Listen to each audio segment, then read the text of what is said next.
So who's next? I'll make up for it. I think Bill I am, and Mulligan. I'll talk fast. Three Yeah. words everybody wants to hear. I'll talk fast. I'll be Yeah, they brief. want it from you.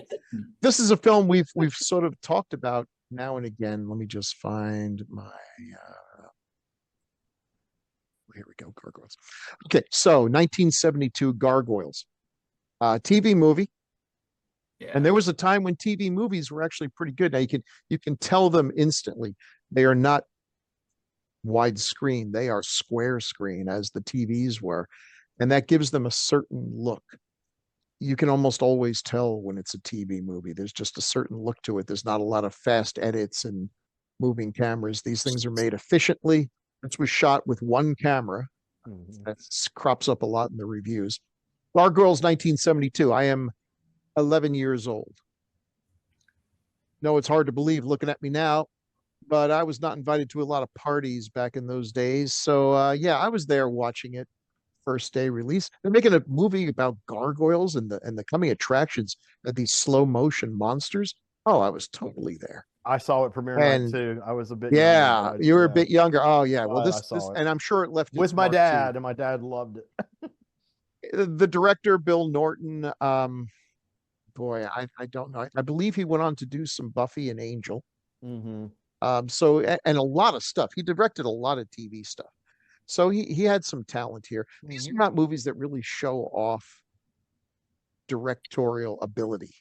You know, you're not trying to leave your mark on something. You're trying to tell a story efficiently with very little money and a very brief shooting schedule. And if you don't do that, you're not going to be asked to do any more. The fact that he worked as much as he did tells you just how they had to have a good complete he script was. then. Yep. Well, yeah, you had to have an And they had to have script. professional actors, you know. And did they ever? So here's this cast. Cornell Wilde. Cornell Wilde is one of those guys who really deserves some reevaluation. He was a pretty boy, Hollywood back in the golden age, contract kind of guy, did you know, Sinbad movies and stuff, westerns and everything. Had a good look, not chiseled. Back then, dad bods were pretty much the way to go. But I liked him. He had a certain charisma. What's amazing about him is as his star began to fade, as he got older and the Hollywood system was beginning to crumble, he didn't just take it lying down. He started producing his own movies, low budget, but well written. And there's a couple out there that are quite good, actually. Yes, he there did. Are The Naked Prey is one of my favorites. Absolutely great. It is great. And if you watch The Revenant, you'd love The Naked Prey. It's set in Africa. He's terrific in it. It's way ahead of its time. And then a strange one that I have not yet been able to find, No Blade of Grass. We covered that on this channel, though. Oh, good. Yeah. That's right. That's right. Keith, is it available somewhere? I don't know. The trailer. I got a bootleg from rarelust.com. Yeah, see. But Keith got a bootleg. But Keith had I had never seen it. I'd heard my mom told me about it. I finally got the bootleg like 5 years ago. So I've got a copy, but I was like, wow, Cornell Wilde's a good director. I love the premise that the apocalypse is when a virus wipes out not humans, but grain. So really the worst of all apocalypses, lots of people, not so much food. So that's good. He plays a writer of supernatural stuff, a skeptic, a debunker. So he's cool. His daughter, Jennifer Salt. Okay, she's a fascinating character. I'm going to talk about her too, but I'm going to let you have first whack. Jennifer Salt was quite a character. I know her best as Brian De Palma in Brian De Palma's Sisters. Yeah, she played the lead role. Most people think it was Margot Kidder, but it was actually Jennifer she's Salt. The protagonist. Yeah, she did some good acting stuff and everything. She's in 4 De Palma movies. Right, as happened. I mean, Cornell Wilde and Jennifer Salt have something in common.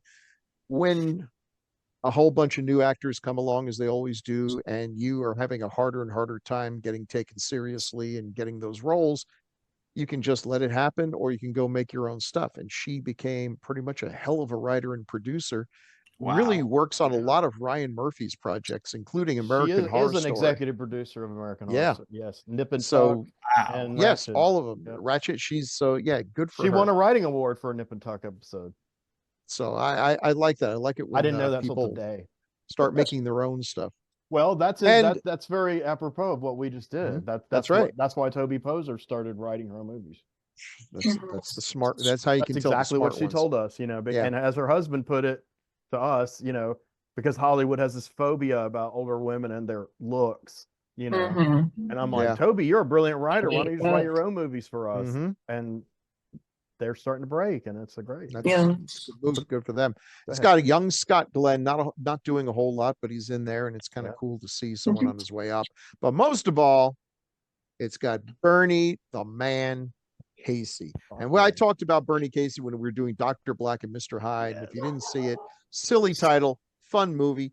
Bernie Casey is a former football player, good actor. He's got resting, I'm going to kick your ass face, but he also has a comedy touch when you see him in like, I'm going to get you, sucker. He's great. He's hysterical. But and it's funny, I'd forgotten what the first time I think I remember seeing him other than this movie was a small but really cool role in The Man Who Fell to Earth. That's a key role.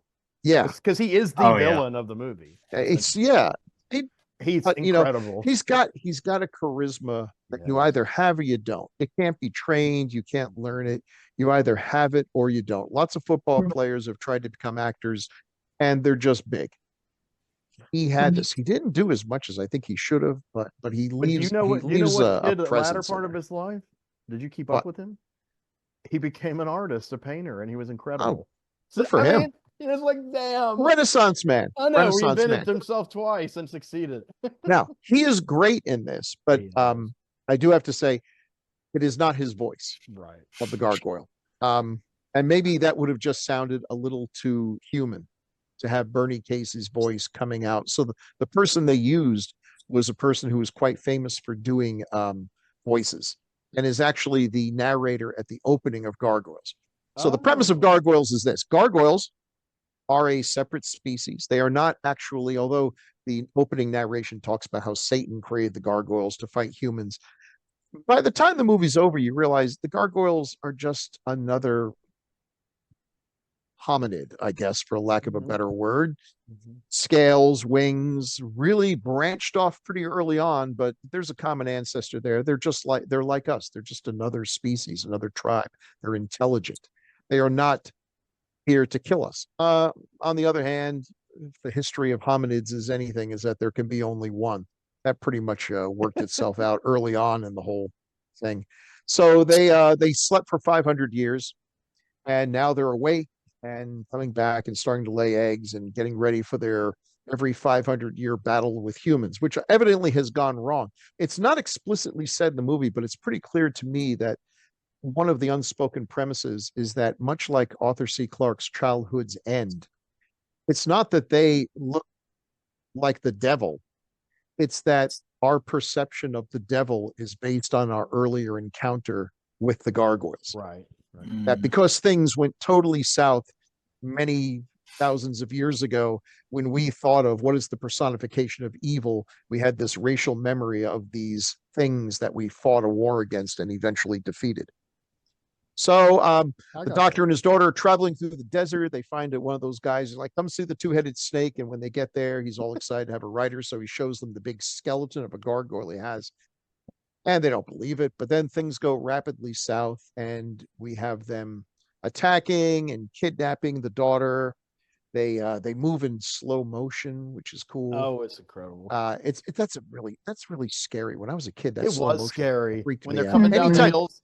Yes, anytime you have slow motion. I mean, oh my God, the scene in Blackula where the woman goes running down the hospital hallway in slow motion. Yeah, nightmare fodder also for yes. Cool. I guess it's going on 5 decades now.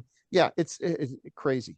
The makeup is excellent. This is early work from Stan Winston, his first paying job. Now, he quickly said he was not the person responsible for the design. Once he became Stan Winston, they put that in big letters on everything. So he wanted to make sure the right people got credit. But good design. Although Casey is virtually unrecognizable. The only part of him that's still showing is his teeth and his eyes. But he has marvelously expressive eyes. Yeah. And he is able to get the impressions through. He plays the head gargoyle, who is the bad guy at first. By the end of the movie, I'm not so sure he is. Yeah. He has honor. He does not seem to have any ill designs on the humans. He just wants to take care of his own people.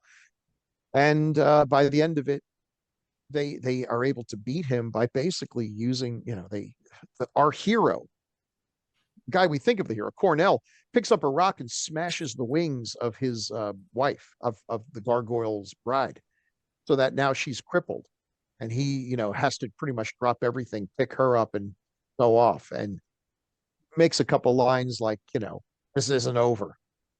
Sadly, it was over. There was no sequel, although this did TV very well. series. What the hell? Yeah, well, I'm glad they didn't do a TV series because in another podcast that I'm doing now, we're going through Kolchak episode by episode, and I love that show.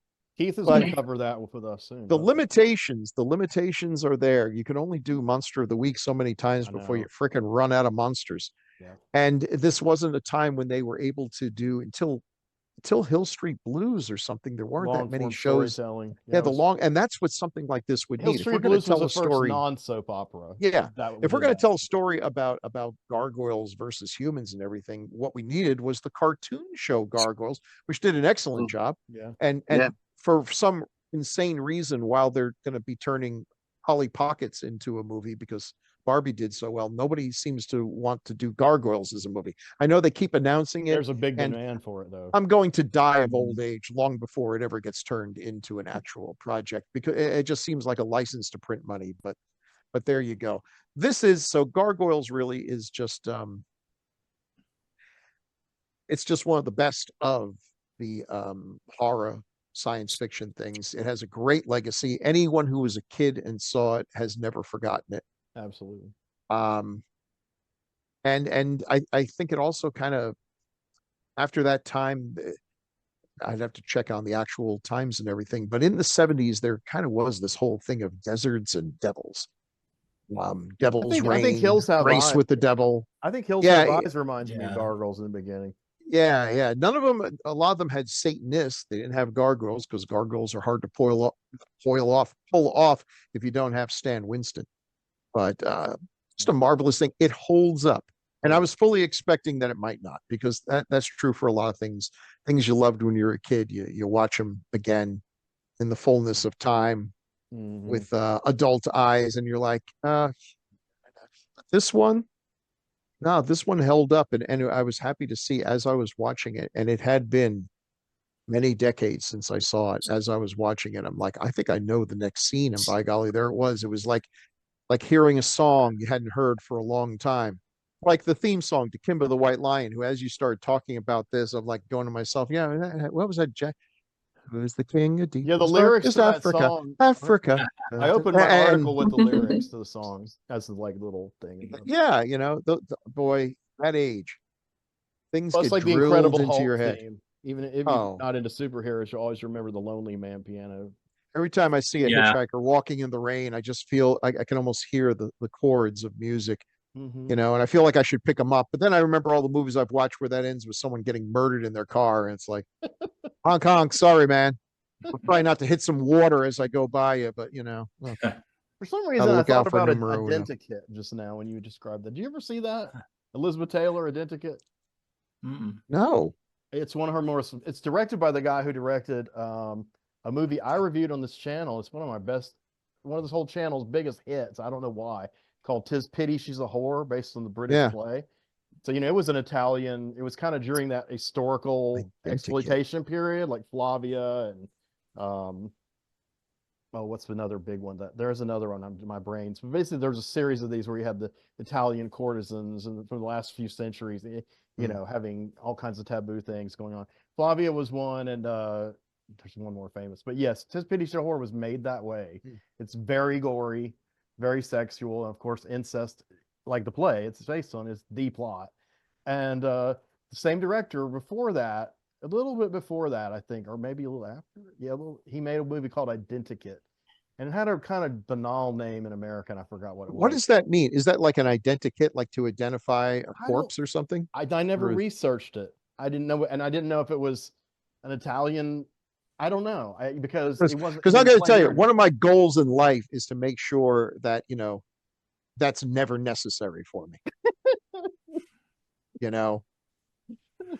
When I retire, I plan to do a lot of camping, and I don't want that story to end with, and it was years later when his dental records came through, and Yeah, because well, there might be a Werner Herzog around to tell your story. Yeah, there you go. No, So Identica's there just you a go. strange Gargoyles, movie, but yeah, 1972. God, so what, 52 years? yeah, Oh, I'm gonna go commit I know. seppuku. We're so old, but Yep. 50 years. I Good reviewed stuff. that movie for Shock Cinema in 1998. It was like this third issue I contributed, readers recommendations, and I did it all from memory. And Mm. Steve Pukalski put an ad. It was he found a newspaper ad from the period to illustrate it, and I looking back, I did describe it correctly, thank goodness. I did a little bit of research, but again, I didn't have the internet, so it was more like It asking. really, it should be remade, not because it isn't good, but they could do so much more. I think they only had maybe 3 or 4 gargoyle suits. So it's one of those things where there's an army of gargoyles, but we only see 3 or 4 at a time. At a time, right? Yeah. And They all could the do a whole regular lot more now. gargoyles look different, and the male and females Yeah, look different, like a lot of right, gargoyles. right. They start out smaller. By the time you meet Bernie Yeah, Casey, he was like 6'5" or he's like something. He the was king huge. gargoyle. I Right. mean, and he's like the full-on Satan And gargoyle. looks great. Oh my Looks God! great. So there's Gargoyles. Seek it Thank you. out. It's Yes, probably available on YouTube I or wonder if it's Tubi on or Blu-ray. something. It just came onto Tubi. It just went on to Plex recently. I had the DVD, but I did sell it on my eBay store, hoping that Yeah. it would be on The Blu-ray. one But the one problem with a lot of these TV movies is when you can find a version, they're very soft. I you don't have to look. know. Yeah, Yeah, I don't know how. I assume they were shot Mhm. on film because that's all we had back then. either they're But not restored or they were shot on videotape, and we didn't know it. I doubt it, Sometimes it's but I hard to don't know tell. for sure. I But know. whoever recorded them for posterity definitely shot it on video We or should just whenever it call was. Tim Lucas. He'll be able to That's tell you. right. I mean, That's after a right. while, you get to train your eye to an extent. But I mean, like I rewatched a show that I'm going to cover later on, and I remember it. I thought it was shot on film, and then I read it was shot on videotape. So while I'm rewatching it yesterday, I was like, oh, it is kind of soft even on DVD. I'm like, they need to do a little more with that digitally. Now, that was like 15, 20 years ago, the DVDs came. They can make, Yeah. Hey, if you ever do call Tim Lucas, tell him for me, thank you. oh, hell yeah. Just yeah, Yeah. one of the most influential people on my movie Me watching too. life. Yeah, And just I definitely we wouldn't be doing this show without a yeah, person like Tim Lucas being out good there, the guy. great groom. Good man. Him and Donna, good, just great people. Absolutely. Great Rest in people. peace, Don. So there you go. Yes, rest in Thank you, peace, Donna sir. Lucas. Wonderful. So, Justin, what did you want to tell us about first? Yeah, good. Okay, no worries. I thought about a possible Down Under type theme movie, sorry, Yes. TV series, and I guess you could call it cult, Oh, yeah. because it does have a cult following, and not many people know about it. I do remember it sort of from the early 2000s. I was watching it sort of on late night TV. It's a series called The Beastmaster, and when I say it's Australian, it's down as an Australian, Canadian, US Production. collaboration, but it was filmed obviously in Queensland. I do tend to film a lot of series and movies in Queensland, Gold Coast area, because it's got a lot of a rainforesty type look. And there's a movie world, Gold Coast, actually, near Surfers Paradise. So which I've been to a few times. Yeah, so a lot of things do get filmed there for the economies of doing so. So this one it's a bit like, and a lot of you might be familiar with the old Beastmaster movies. I think there was about 3 Two. iterations of the Yeah. Beastmaster movies, Yeah. or maybe 2 with. Don Coscarelli did too. I love both of them.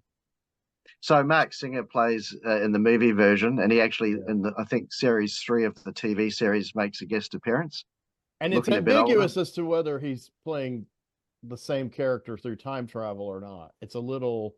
That's right. Yeah, yeah. It's a So little yeah, he weird. does make a cameo appearance. I Yeah. think it was in series 3, because we're talking Yeah. 3 series of the Beastmaster TV series. Yeah. 1998, I think, to about 2001, it was, or 02 maybe it was made.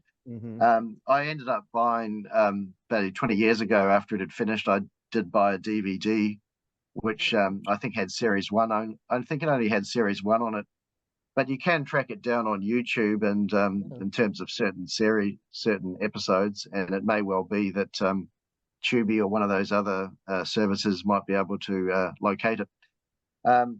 But it was a guy called Daniel Goddard plays Dar, who's kind of like a Tarzan type character, communicates with animals. What comes to mind is he kept seeing through the eyes of a hawk some far off hazard or risk, usually involving someone else in danger. And that would signal that he had to get moving. There are also these little ferret creatures, like little weasels, that they were in the they always movies. seem to show up when he was in trouble, or to eat through some ropes or something, or a net or something of that nature. And it's a little bit like the Xena, a male version of the Xena warrior princess in a way. I think it was influenced by Xena as far as the way that which series was was. also filmed down under, but in New Zealand instead of Australia. But because he's got a sidekick, a male sidekick called Tao, who is a bit like the female sidekick in the Xena TV series. There's a lot of similarities. There's these real caricature villains. There's a King Zad, who's this bald guy who leads the Terrons, who are basically leather-clad type nasties, who, brutish type warriors. And King Zad's also of that nature. He's sort of a complete caricature villain, bald head. And then there's a King Vodun, who seems to lead some Norse Viking type warriors who show up every now and again. But King Vodun is wearing these long flowing robes. He's got like a peroxided bleach blonde hair, and he looks like a sort of a camp sort of character, flamboyantly gay sort of character. You didn't know that they sold peroxide in the jungle, did you? That's right. It's a very 80s term, actually. But anyway, and there's a lot of supernatural. There's a tension between the natural world and the supernatural, with the natural world, I suppose, seen as good and pure, versus the supernatural tends to be danger. There's a Kurapira who appears every now and again, who particularly in season 2, who's a serpent lady demon, unnatural strength, but summons snakes and so forth, and creates illusions. I was reading a review, and there was an interesting take where someone was saying, particularly season 2 is almost like a homosexual gay type sort of caricature, and that you've got different tropes. So you had Dar as the gym boy, you had Tao as the gay nerd.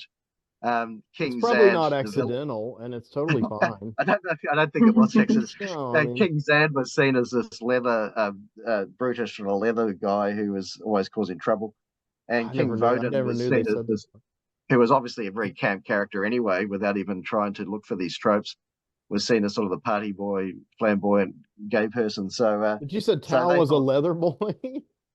No, Tao was sort of the gay nerd type character. Okay. Although he was quite useful in terms of, you found that Dar or Tao often took turns at rescuing each other from various hazards. Mm-hmm. But King Vodun was sort of seen as the party boy trope, but very flamboyant. So the person who wrote this review I read this morning was obviously gay themselves, but I thought that was an interesting take. And I thought, yeah, it could well be, because when you don't have to think about it for about 5 seconds, where you can possibly see those similarities, particularly in season 2. So there's lots of, I guess the main features in the series are magic. There's a lot of magic in there. There's a god called the Ancient One, played by Graham Bond, who's quite a well-known older Australian actor, who's kind of a weird sort of camp sort of character in his own right, and various sort of sorceresses are associated with him as well, and there's lots of battles, hand-to-hand combat. Dar sort of has this staff of wood that he uses in battle, and just supernatural generally in it. So where it differs, I think, from, say, Tarzan, which I think Keith was going to speak about in terms of the 70s episodes of Tarzan. 60s, Ron Ely, yeah. Ron Ely, 60s or 70s. Yes, late 60s. Late 60s. That didn't really have supernatural in it, whereas this one clearly does. But the characters Dar versus Tarzan are kind of similar sorts of characters, and they both have this connection with nature and the animal world as well. So they're just single episodes of about 50 minutes standard. Back in the day, if you go back to the 70s and 80s, everything was scheduled for an hour. So if you allowed 10 minutes for commercials, the standard running time was probably about 50 minutes of each. And it's the same with this one. You didn't really. I think occasionally you had two-parter type episodes, but generally speaking, they were standalone episodes. But they seem to have a coherent narrative or chronology throughout the series, each of the three series. So yeah, I just think it's almost something you would. I liked it, but it's something you'd almost say is it's almost so bad that it's good, because the acting wasn't anything to write home about, but it was sort of the acting wasn't anything to write home about, but it was sort of a guilty pleasure to just enjoy it and get a bit of a laugh out of watching it. So yeah, I'd recommend looking it up online if you're so interested. Some people still feel that way about the movie. Go ahead. I'm sorry. I'll just say it's not that old. It's only about 20 years since it was since it wrapped up, or just over. So it's reasonably contemporary. Yeah, I was watching a lot of that genre stuff from that period. Like I was watching Xena and Hercules and Andromeda with Hercules and that one Beastmaster. It's obviously Beastmaster came at a time where it's like, yeah, let's do this. And I used to have the first movie on DVD, and I've seen the second one once. I love the first movie. I think it's whose cat is that? It's not mine, is it? Sorry, that's mine. Yeah, okay. My animals. I'm staying muted. I'm staying muted a lot of the time because my animals are kind of going. How do they get into your headphones though? I don't get that.